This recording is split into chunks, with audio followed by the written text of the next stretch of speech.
Selamat malam Bapak, Ibu, Saudara-saudara yang Tuhan Yesus kasihi. Jumpa lagi kita dalam ibadah keluarga. Walaupun belum bisa ketemu langsung, hanya lewat online, tapi saya percaya anugerah Tuhan dan kasih Tuhan yang selalu merangkul kita semua jemaat pelita hidup, dan yang selalu jaga dan pelihara kita, dan berharap semua dalam keadaan baik dan dalam keadaan sehat.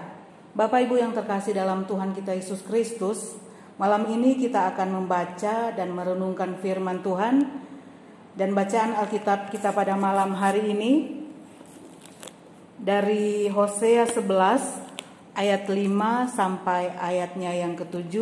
Kalau sudah menemukan, biarkan Alkitab kita terbuka dan kita berdoa. Bapa kami yang di surga, syukur kami kembalikan kepadamu ya Tuhan. Kalau pada malam di ibadah Rabu ini Tuhan, kami boleh mengembalikan syukur atas segala kebaikan Tuhan, penyertaan Tuhan, pimpinan Tuhan kepada kehidupan keluarga lepas keluarga kami pada malam hari ini. Dan di dalamnya Tuhan kami akan belajar, membaca, bahkan merenungkan tentang firman-Mu. Biarlah Roh Kudus Tuhan yang selalu memampukan kami agar kami dapat melakukan firman itu dengan baik dan benar di dalam kehidupan kami. Kami menyerahkan ibadah ini dari awal sampai selesai hanya ke dalam tangan kasih Tuhan. Di dalam nama Yesus, amin. Hosea 11 ayat 5 sampai 7 yang menyatakan, mereka harus kembali ke tanah Mesir dan Asyur akan menjadi raja mereka, sebab mereka menolak untuk bertobat. Pedang akan mengamuk di kota-kota mereka, akan memusnahkan palang-palang pintu mereka, dan akan memakan mereka di benteng-benteng mereka. Umatku betah dalam membelakangi aku, mereka memanggil kepada Baal dan berhenti meninggikan namaku. Demikianlah pembacaan Alkitab. Saudara-saudara, Bapak Ibu yang terkasih di dalam Tuhan kita Yesus Kristus, setiap orang atau setiap organisasi ataupun setiap gereja atau bangsa pasti memiliki latar belakang, memiliki asal usul diri di dalam perjalanan kehidupan yang mereka lalui. Baik buruknya perjalanan hidup itu masing-masing telah mereka lewati. Ada yang berhasil, ada pula yang gagal, yang tidak sesuai dengan harapan yang terjadi. Kebanyakan dari kita ketika kita hidup, kita maunya hidup kita berhasil. Karena dengan keberhasilan kita akan mendapat sesuatu yang luar biasa di dalam kehidupan kita. Nah, kita semua yang ada di dalamnya diajarkan untuk tahu menghargai sejarah, menghargai latar belakang, bahkan menghargai asal-usul kita. Walaupun hasil yang kita dapatkan tidak sesuai dengan keinginan kita. Kalaupun kita berhasil dengan pencapaian yang kita peroleh atau keberhasilan yang kita dapat, jangan membuat itu juga kita menjadi sombong. Karena kecenderungan ketika kita berhasil, kita menjadi sombong, kita tidak pikirkan siapa yang telah menuntun kita sehingga keberhasilan itu kita boleh raih. Kesombongan dan lupa diri itu akan selalu ada. Bapak Ibu yang terkasih dalam Tuhan kita Yesus Kristus, dalam bacaan firman Tuhan kita pada malam hari ini yang telah kita baca tadi, di mana keberadaan bangsa Israel di dalam sejarah perjalanan kehidupan mereka. Banyak sekali persoalan yang mereka hadapi. Banyak sekali kejadian-kejadian yang sangat berat yang telah mereka lewati. Dan Allah menunjuk kepada sejarah Israel ketika mereka dibawa keluar dari Mesir untuk menjadi bangsa yang merdeka. Bahkan Allah memanggil mereka anak. Sebagai anak tentunya tidak pernah terpisahkan dari Bapa. Suami istri aja bisa saja pisah, tetapi hubungan antara anak dan Bapa tidak bisa terpisahkan oleh apapun, bahkan sampai kapanpun. Oleh sebab itu Israel disebut Allah sebagai anak. Nah, Bapak Ibu yang terkasih dalam Tuhan kita Yesus Kristus, sebagai anak, apalagi bangsa Israel ini banyak mengalami kejadian-kejadian yang sangat berat, ketika mereka ada dalam perbudakan di Mesir, bahkan ketika mereka keluar, banyak sekali persoalan yang berat yang boleh mereka hadapi, sehingga ketika mereka berada di dalam perjalanan kehidupan mereka, mungkin mereka merasa jenuh, mungkin mereka merasa lelah, ataupun banyak sekali persoalan yang mereka tidak bisa pecahkan, sehingga mereka membantah, bahkan mereka melawan Allah mereka yang telah menuntun mereka ke tanah perjanjian. Bapak Ibu yang terkasih, apakah yang dilakukan anak jika dia membantah atau melawan orang tuanya? Sebagai orang tua, tentunya orang tua akan menegur, orang tua akan menasehati agar anaknya tidak melakukan hal-hal yang buruk, tidak melakukan hal-hal yang tidak disukai banyak orang, sehingga orang tua tersebut menegur. Ketika orang tua menegur, bukan berarti orang tua ini tidak sayang kepada anaknya, bukan berarti orang tua ini tidak suka dengan anaknya atau marah dengan anaknya, tidak. Itu karena kasih sayang orang tua terhadap anaknya untuk mengarahkan dia menjadi anak yang lebih baik. Nah, ketika anak ini tidak mendengar, bahkan tidak menuruti apa yang dikatakan orang tua, pasti ada hukumannya. Kecil beratnya hukuman, pasti orang tua akan memberikan hukuman kepada anaknya, agar supaya anaknya menjadi anak yang baik. Bapak Ibu yang terkasih dalam Tuhan kita Yesus Kristus, hari ini firman Tuhan menjelaskan kepada kita semua bahwa Allah mengambil keputusan untuk menghukum Israel, karena kita tahu dia melawan, karena kita tahu dia tidak mendengarkan Tuhan ketika Tuhan menuntun kehidupan bangsa Israel.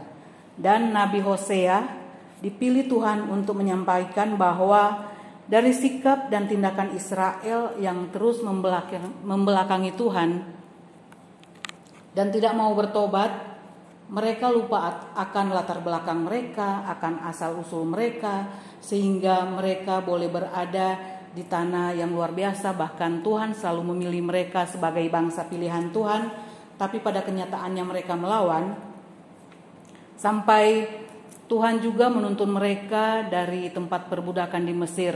Dan Tuhan mengatakan kepada mereka, kalaupun mereka tidak berubah akan sifat mereka yang melawan Tuhan, mereka akan mengembalikan sebagaimana mereka rasakan pada waktu mereka ada di tanah Mesir, di tanah perbudakan.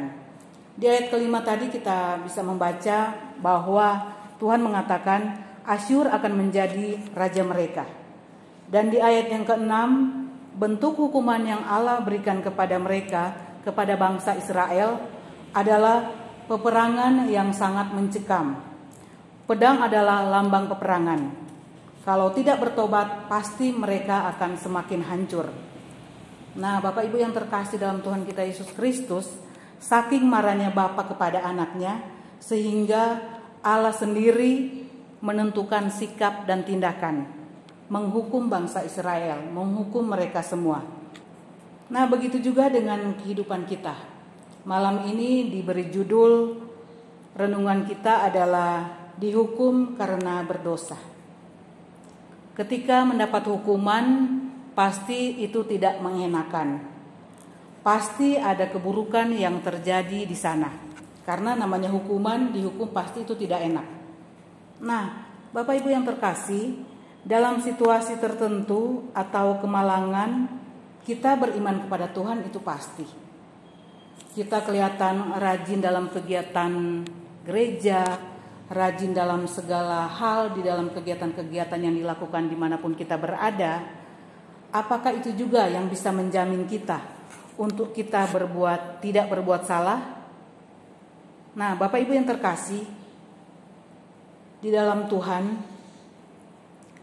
kita itu rentan berada pada situasi yang tertekan, di mana kebimbangan, ragu-ragu, rasa khawatir akan muncul di sana.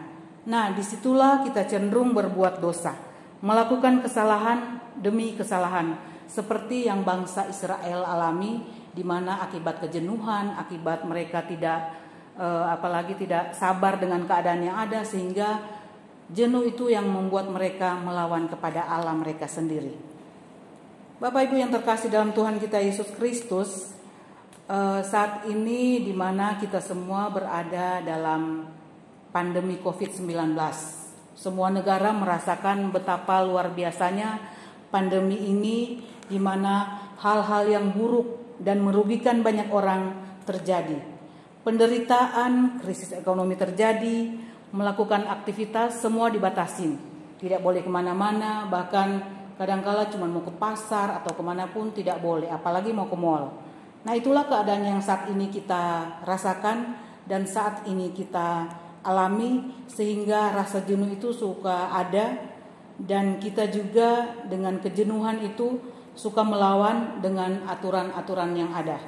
Dimana karena kita seringnya di rumah, kita melawan apa yang menjadi aturan-aturan yang ada.